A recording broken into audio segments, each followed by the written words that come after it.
G'day everybody, my name is Elliot Waters and you are listening to the Dysregulated podcast. In today's episode, we are going to have a look at something called caffeine use disorder. Yes, caffeine use disorder, it is a real thing and I have this diagnosis. So I suppose looking at all my different diagnoses, I would say this one is the most comical of the lot.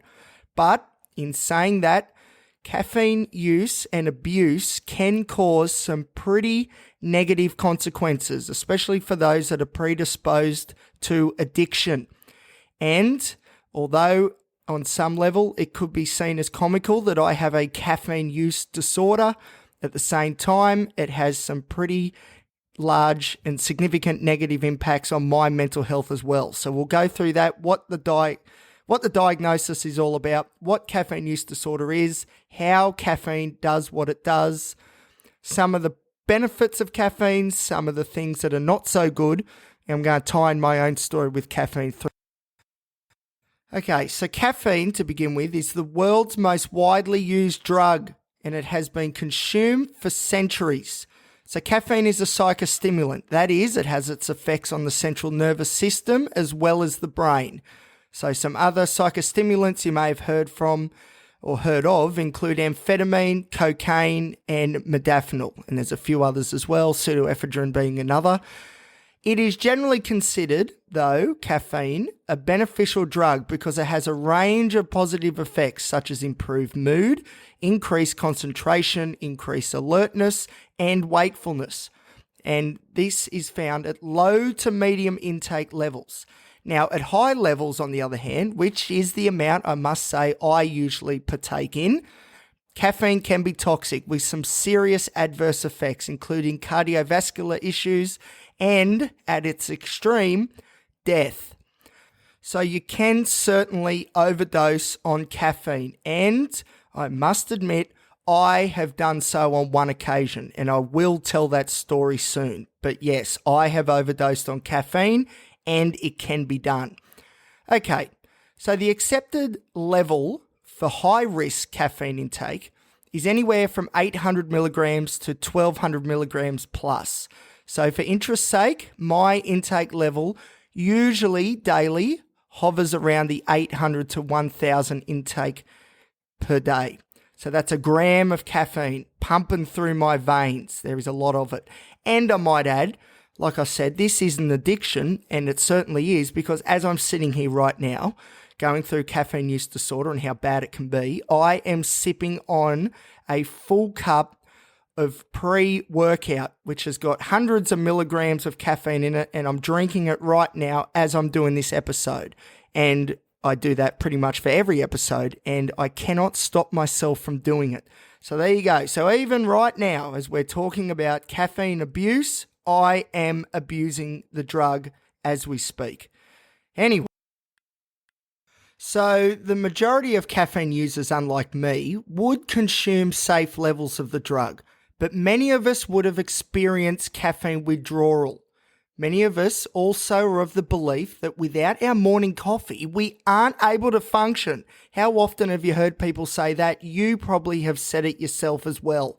So the question is, if you need this morning coffee and you've experienced withdrawals if you don't get it, does that mean you, yes you, not me, because I know I've got a problem, but do you have a problem? Because this could be a clinically relevant situation.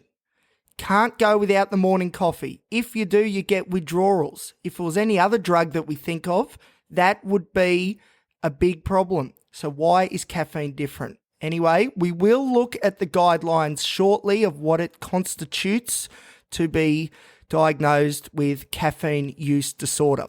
So, as we would be mostly aware, caffeine comes in a variety of forms, such as coffee, energy drinks, powdered pre-workout, which is what I'm sipping on at the moment, caffeine pills, and combined with alcoholic drinks as well.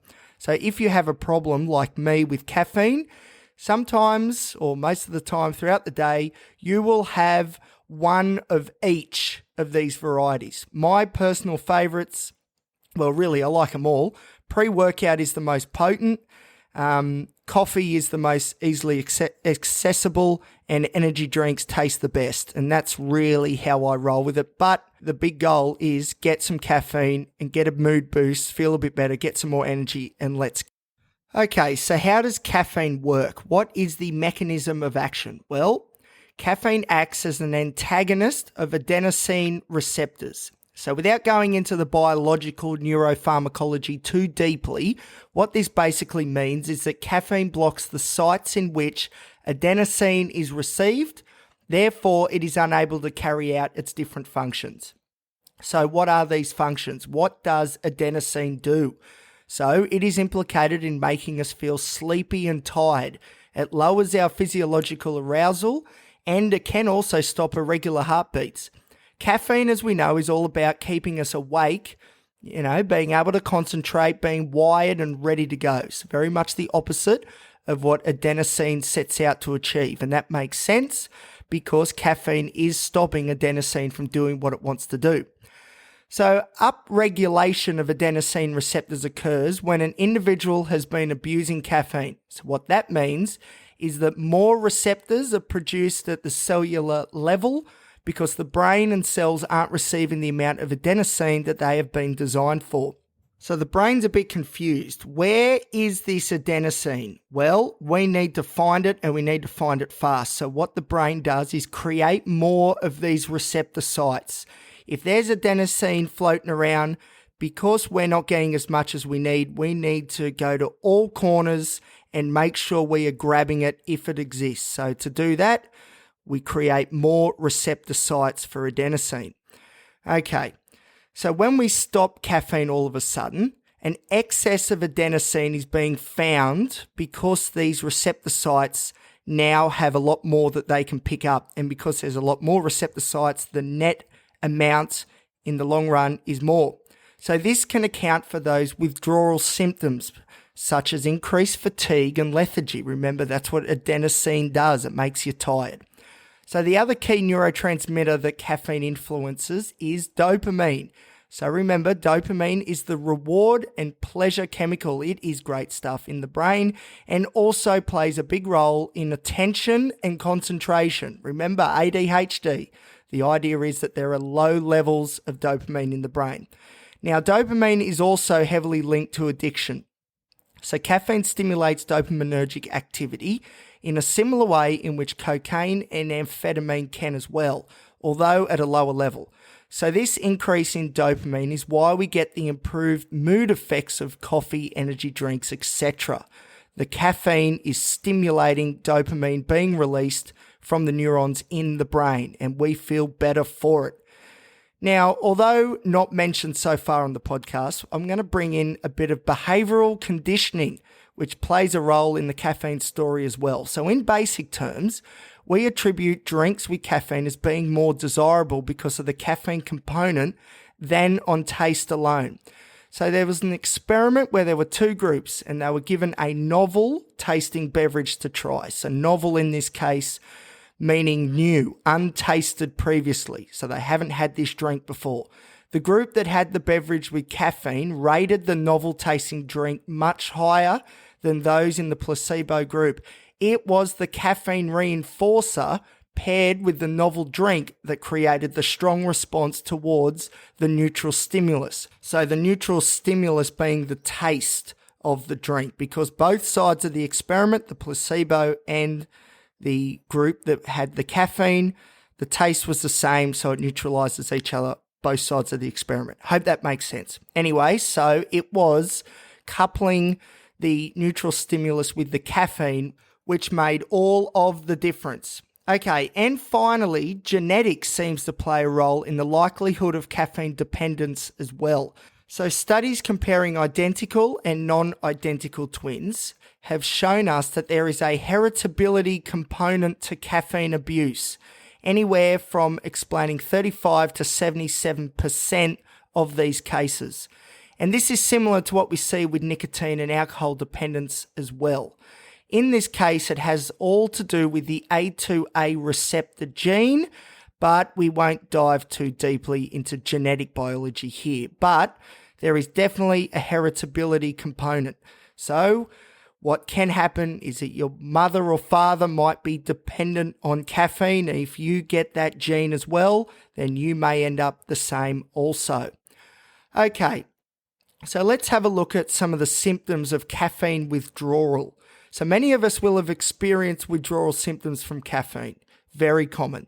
This makes it difficult to clinically define what is abuse, dependence, etc. versus normal intake levels when so many of us have experienced withdrawal. And it would be interesting to see how people would respond if I was talking about, say, cocaine. Now, cocaine can have similar withdrawal effects. Now, of course, generally speaking, withdrawals from cocaine is worse, but still, if all of us were getting withdrawals at some point from cocaine, then there would be a big problem. But for caffeine, it seems to get a pass, and maybe that isn't how it should be. So, what are the symptoms of caffeine withdrawal? The first one, which I think is probably the most common and the one that we all think of when we think of caffeine withdrawal, is headaches. So quitting caffeine increases blood flow sharply into the brain. So what caffeine does, it constricts blood vessels, but when you stop having it, all of a sudden your blood vessels open up again, and this increase in blood flow is what causes headaches. So there you go, pretty interesting. The next one, which is also extremely common, is fatigue. There's also anxiety. So although caffeine can cause anxiety as virtue of being a stimulant and its effects on stress hormones such as cortisol, by being psychologically dependent, by cutting out its use, that can cause great anxiety as well. And further, if your caffeine intake is from sugary drinks like energy drinks, which I absolutely adore and hate at the same time, the lowered sugar intake all of a sudden can also cause anxiety. Poor concentration is another one because of the dopamine issue, along with depressed mood. Irritability is also common, and as is low energy. And you can also get tremors in your hands. That's pretty common too. So that is caffeine withdrawal. Okay, so far we have gone through what caffeine is, what its benefits are, what withdrawal is like, and how caffeine actually works within the body.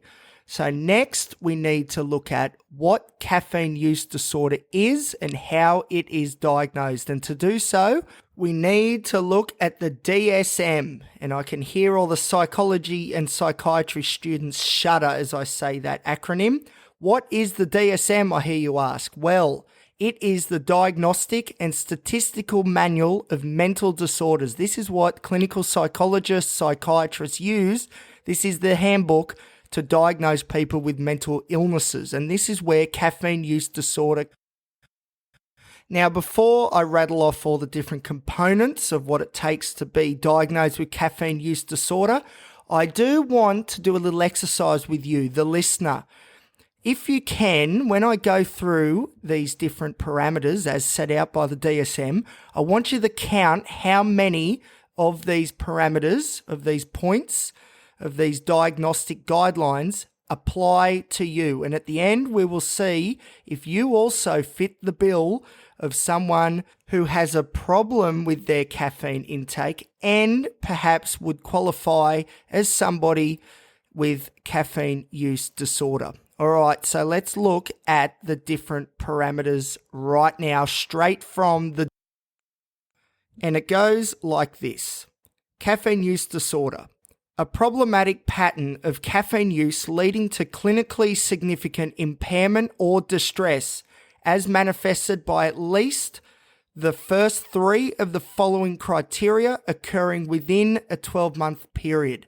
So points, guidelines 1, 2, and 3, you need to tick these boxes if you have caffeine use disorder. You can't have 2 of 3, 1 of 3, you must have all 3. Okay, number 1 is this. A persistent desire or unsuccessful efforts to cut down or control caffeine use. Number 2, continued caffeine use despite knowledge of having a persistent or recurrent physical or psychological problem that is likely to have been caused or exacerbated by caffeine. And number 3, withdrawal as manifested by either one of the following. A, the characteristic withdrawal syndrome for caffeine, or B, caffeine in brackets, or a closely related substance, is taken to relieve or avoid withdrawal symptoms. So that is 1, 2, and 3. You need to tick all 3 boxes to begin with to see if you have caffeine use disorder. Okay, there's a few more points though, and these are used to assess the severity of the disorder. So number 4, caffeine is often taken in larger amounts or over a longer period than was intended.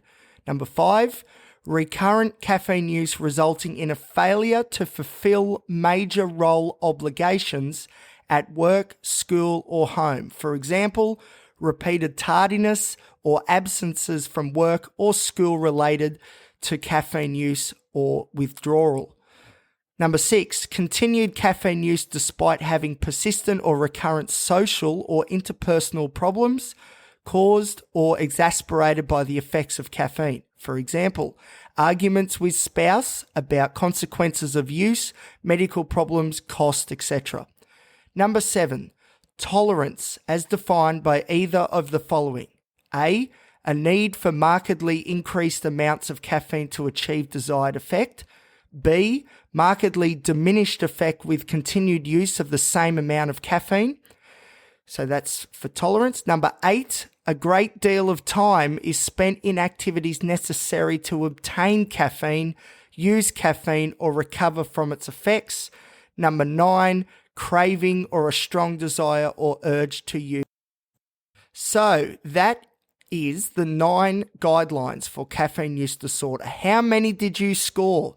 Now, the scoring's important because that will explain the severity of the caffeine use disorder. So, instructions for specifying severity of DSM-5 substance use disorders. Substance use disorders occur in a broad range of severity, from mild to severe, with severity based on the number of symptom criteria endorsed. So, how many of the symptom criteria did you tick off out of 9? So as a general estimate of severity, a mild substance use disorder is suggested by the presence of 2 to 3 symptoms, moderate by 4 to 5 symptoms, and severe by 6 or more symptoms. And remember, for caffeine, you need to tick the boxes for numbers 1, 2.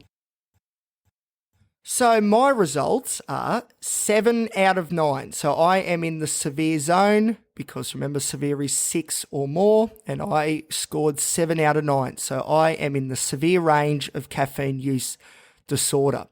Okay, let's have a look at some studies. So a study by Giuliano and colleagues in 2012 in the Journal of Psychological Addictive Behavior reported that 93% of 94 subjects in their study met 3 of 7 criteria for caffeine dependence, and 55% of subjects met 5 of 7 criteria. Now, I do need to interject here and say that this was based off DSM-4. So at the moment, we are using DSM-5-TR. Back then, it was in 2012, they were using DSM-4, and there was 7 criteria instead of 9 for caffeine use disorder. Okay, we press on. The sample was made up of people who subjectively believed they had a problem with caffeine. So 55% were going 5 and over. That's a fair chunk of the sample measured. Most of the interviewees reported at least one serious attempt to quit or reduce caffeine without success, and 43% were advised by a health professional to reduce caffeine use for health reasons, including cardiovascular problems, breast disease, pregnancies, problems, anxiety, headaches, sleep difficulties, or to reduce calories from caffeinated soft drinks. So what this study tells us is that a lot of the people who think they have a problem with caffeine really do. So 93% of the sample got the 3 first, all ticked, boom, straight away, 93%. And 55% scored over half of the criteria set out. That's a lot of people with a lot of caffeine pumping through their veins, that's for sure. And of course, I am one of them. So that is the criteria on how to be diagnosed with caffeine use disorder. Now, a big part of the picture, of course, is intoxication. So intoxication, we think of alcohol, but this applies to caffeine as well. So let's have a look at what caffeine intoxication. So the criteria for caffeine intoxication includes recent caffeine use, usually in excess of 250 milligrams, although a lot of that depends on tolerance, and 5 or more symptoms that develop shortly after. And these symptoms can include restlessness, nervousness, insomnia, gastrointestinal disturbance, heart issues such as a fluttering heart or an irregular heartbeat, and more. Now, I do want to say in most cases, each caffeinated beverage that I consume would be between the 150 and 300 milligram mark. So I would also experience, usually, at least a few of the above symptoms that I just rattled off. So quite often, you could say that I am getting very close to this caffeine intoxication realm, and that is a bit of a problem. And there was one occasion where I had a full-blown caffeine overdose. I'm going to tell you all. So I can't remember how old I was exactly, early 20s, like maybe 20 years old, 21. And me and my friends went down to Sydney from Newcastle to the Fitness Expo because we were all gym junkies back then. Now, a big part of the Fitness Expo was to try and, flog off some supplements and all this stuff, So there were samples going around everywhere. Now, back then, I used to have a lot of caffeine as well, as much as I probably do now. Now, we went to a stall and there was samples of pre-workout in little cups. So, of course, I had like 5 of these little cups and they were jack full of caffeine. We were walking around the Fitness Expo. I'd had these 5 little cups, say 15 minutes before. Then all of a sudden, I was having this sort of out-of-body experience. It felt like I was floating and my vision got very hazy. A bit like, that white noise, white flashes in my vision. And I remember, as I said, it felt like I was floating. And then all of a sudden, I started losing control of my legs and I couldn't walk properly. And this is when my mates got a little bit concerned. So on the drive back, because we left not long after this, I was in the back seat and I was having the biggest panic attack of my life. I remember it came in waves. So I would get this unbelievable rush of negative emotion and I would think that I was dying. That was exactly what I was thinking, that death was coming because I've overdosed on caffeine, you idiot, and your heart's about to blow out. And then through a lot of cognitive wrestling, I would feel a little bit better about my predicament and think I'm not going to die and everything will be okay. We just need to ride it out. And then as soon as I got that sort of idea in my head, the big wave would rush over again and I would think I was about to die. This got so bad that I got my friends to ring my parents and my girlfriend at the time and tell them that Elliot loves you and will miss you and words to that effect. So my final words, or at least that's what I thought my friends were doing. In the end, they weren't actually doing that at all, but they were letting those important people in my life know that there was a bit of a drama in Sydney and we may not get back to Newcastle on time. So in the end, what happened was that we pulled over to the side of the road and I was in tears, absolutely in tears, blubbering away. And another car pulled over near us and we were close to getting back onto the highway to head north again.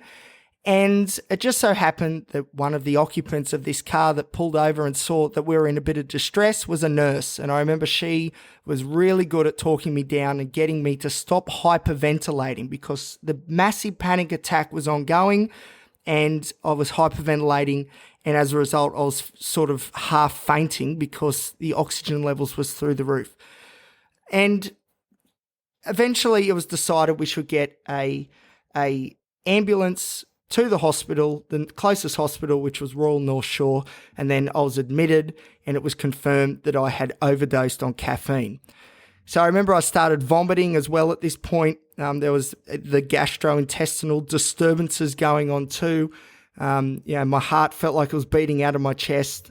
And there was so much anxiety.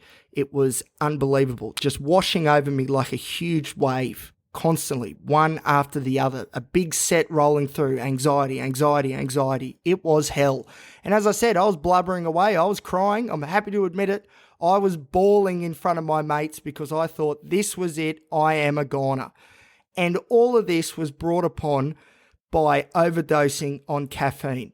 So anyway, I was in Royal North Shore in the emergency department. I was there for a few hours. They hooked me up onto, some saline IV drip, I'd say. And eventually the caffeine was flushed out of my system. My parents had driven down from Newcastle to Sydney. So for those that don't know, it's about a 2-hour drive. They were not particularly happy that they had to come to Sydney to pick up their idiot kid who had decided to have as much pre-workout as he could. And then we got back home and I slept like a baby and we moved on. But it was so, even now when I think about it, it was a very scary time. And I was certain that I was going to die. And I never really want to be under that sort of duress again because that was unbelievably stressful. And in the end, though, I did not die, which is great. But it needs to be said that I am not alone when it comes to ending up into hospital due to caffeine toxicity.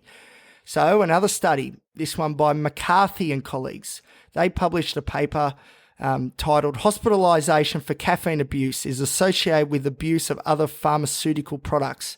So in this paper, they found that out of 254, this is from the US, reported cases of caffeine abuse in their study, 106 of these patients had to be managed in the emergency department and 34 were admitted to the ward and/or ICU.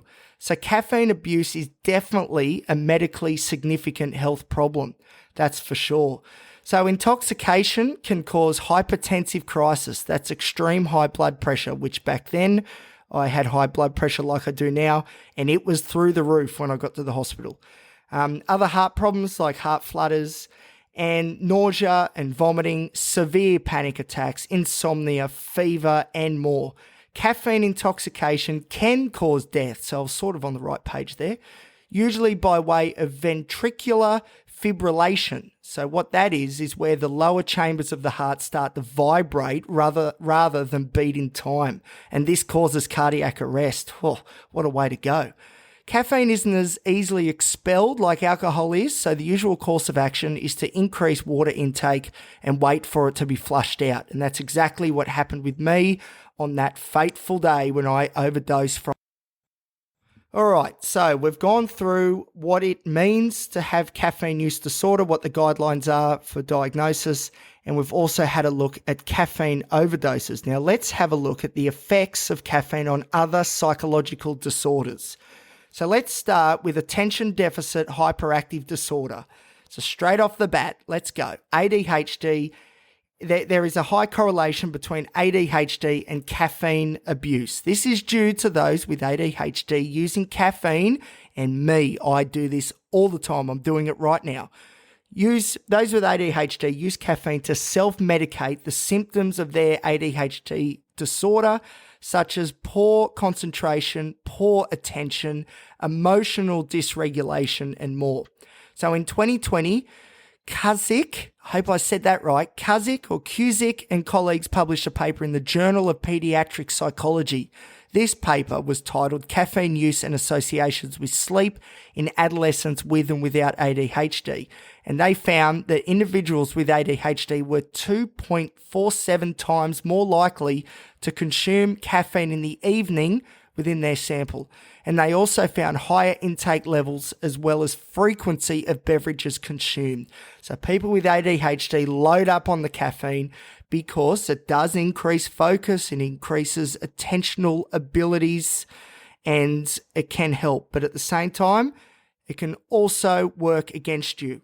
So of course, having caffeine late in the day can cause sleep disturbances, and poor sleep quality can exacerbate ADHD symptomology.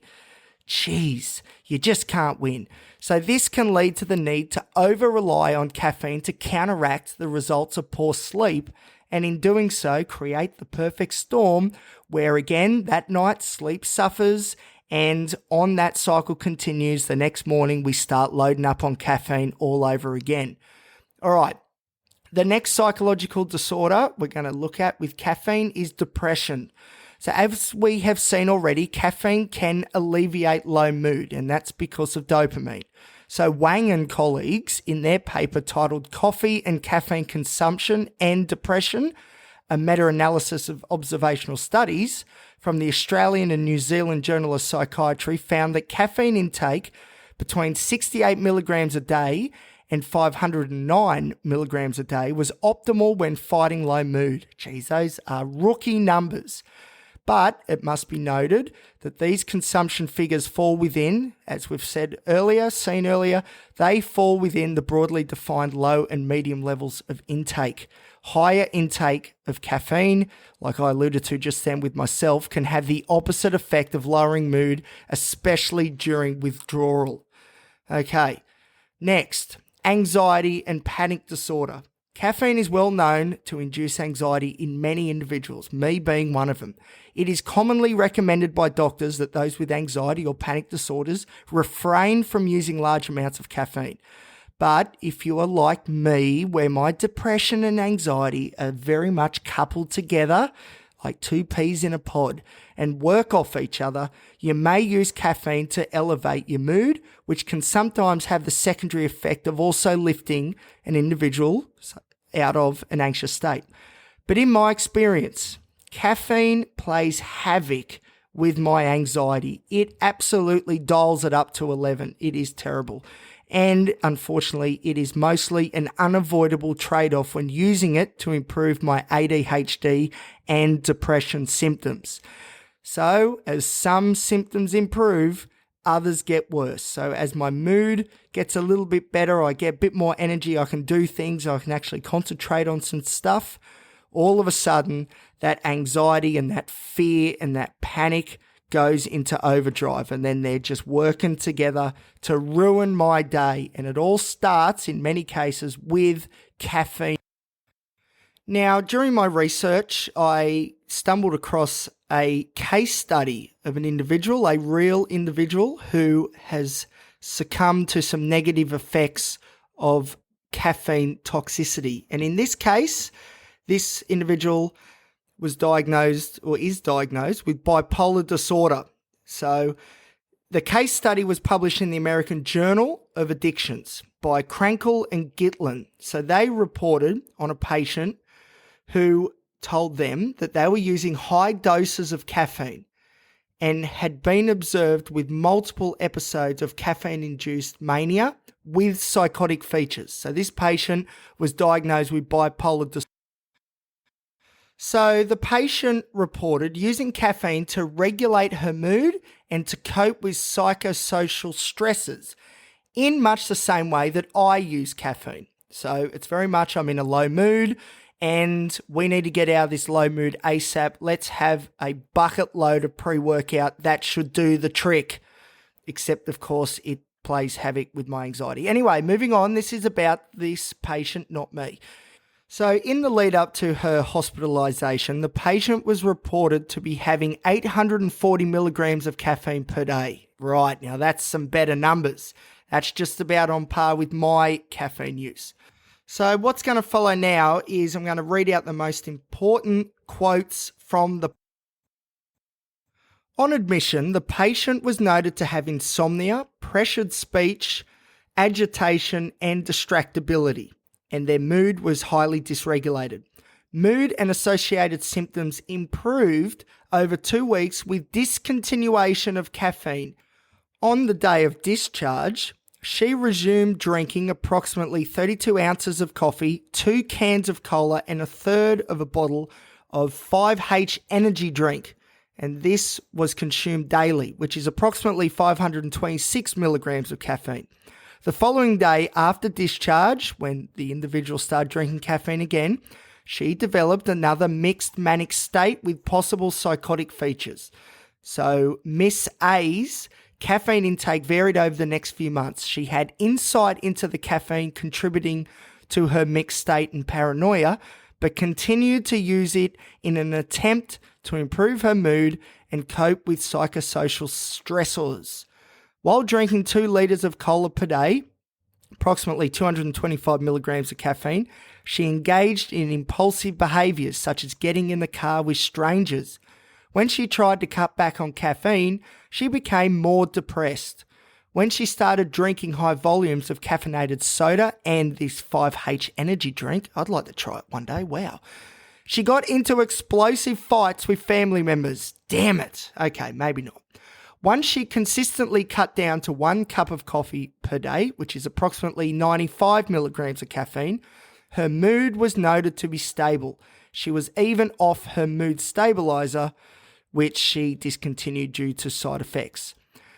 Patient received ongoing counselling about her caffeine use disorder from her outpatient psychiatrist and therapist and continued to attend 12-step meetings and group therapy targeting addictive behaviours. See, this is just like any other drug. This is the key to getting off it. Treat it like any other drug. All right. She had insight into how caffeine negatively affected her mood and caused paranoia, but continued to struggle to avoid its use.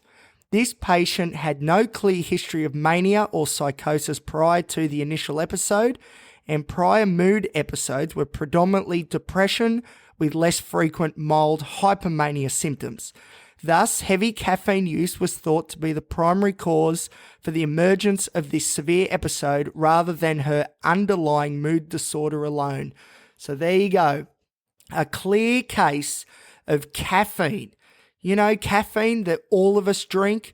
Well, this is a clear case of it causing worsening mental illness in this individual and being used to attempt to alleviate some symptoms of other disorders. So, like I said before, it is helpful when it comes to things like depression, but it can make other things worse. And in bipolar disorder, it can put you into manic episode territory. And I reckon in my past, that may have happened before to me.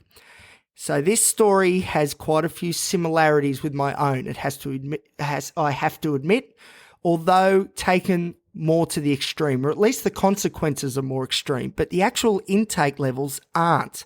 If anything, I would say my intake levels would be slightly higher. So that's something I really need to watch out for.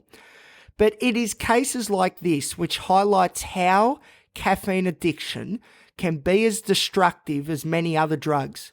And of course, a lot of it depends on the individual, okay? Like everything when it comes to psychology, psychiatry, it's all about you as the individual, how you react to certain stimuli. And caffeine is no different.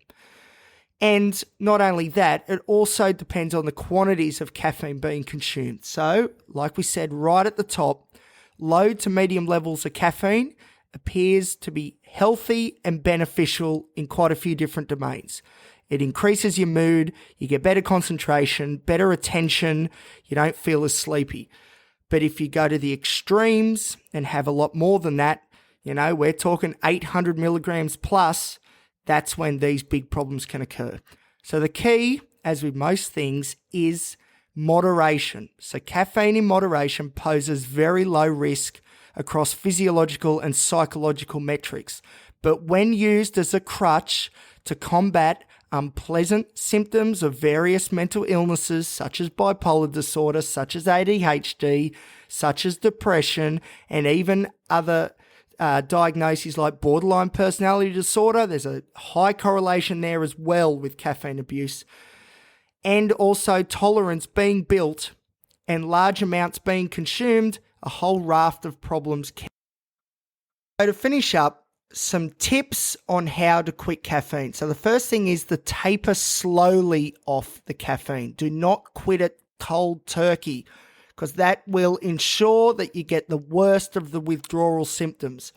If caffeine is tapered slowly, then you can avoid most of the withdrawal symptoms, and it can be done at a rate that is not harmful to you. Because the worst thing we want to do is quit cold turkey and then be forced to have the caffeine again to keep the withdrawal symptoms away, because then that reinforces that behavior all over again. And when you do try and quit next time, it will be that little bit harder. So reduce the amount of caffeine you have. Have one less coffee per day. Cut out the energy drinks, but still keep the coffee perhaps. Or drink tea instead of coffee. Substitute the really high-octane caffeinated drinks with the lower caffeinated drinks instead. And something I would also do is write down the reasons for why you are quitting caffeine. And there will be some very, very good reasons if you have as much caffeine as, say, I do. Because when those cravings hit, you really need to be able to bring to mind almost instantly the reasons why you are not going to succumb to the caffeine cravings. So if you write down the reasons that you're quitting, that makes it easier for your mind to build that neural connection, cravings, and then boom, straight away, the reasons for quitting are illuminated in our mind, and we can push back against the feeling that we need caffeine right here, right now. But it's really important, and I'll say it again, that you take this process slowly cut down. Do not go cold turkey, because that will just about ensure relapse, and it'll be even harder to quit next time. And I know this from first-hand experience, because whenever I get it into my head that I'm going to try doing something to improve my life, I always take it to the nth degree. Instead of one step at a time, I do a massive leap and try and get to the finish line of this particular goal or new behavior or habit or whatever I'm trying to do. And rarely does it work out, because you need to take small incremental steps. So take it from me, quitting cold turkey doesn't work for most people. It certainly doesn't work for me. So what I am going to be trying, or have been trying to do lately, is slowly but surely lowering my intake. And I'm doing that by swapping out certain beverages for the ones, remember the high octane, getting rid of some of the high octane stuff, in particular energy drinks, and drinking more tea. And I'm finding slowly but surely every day I am lowering my caffeine intake, and it's working much better than the multitude of times previous that I've tried to quit cold turkey. All right, that's it for today's episode. That is caffeine use disorder. It is a real thing. There's a lot of conjecture about how relevant it actually is, but I'll tell you what, in my world, it is definitely very relevant, because although it has some benefits, caffeine for me, the levels that I'm consuming it, there is a big net negative to be found, really to do with anxiety. It just drills my anxiety like nothing else. Now, don't get me wrong, I'm not all anti-caffeine, definitely not, but I am all about moderation. So I really want the take-home point of this episode to be exactly that. We need to live balanced lives where the things that we consume, we do it in moderation, so it's working for us instead of it dictating terms. So moderation is key. You can still have that coffee, don't worry about that, but just don't have as much that maybe I would, because the consequences can be quite drastic. So thank you everybody for listening. That is Caffeine Use Disorder.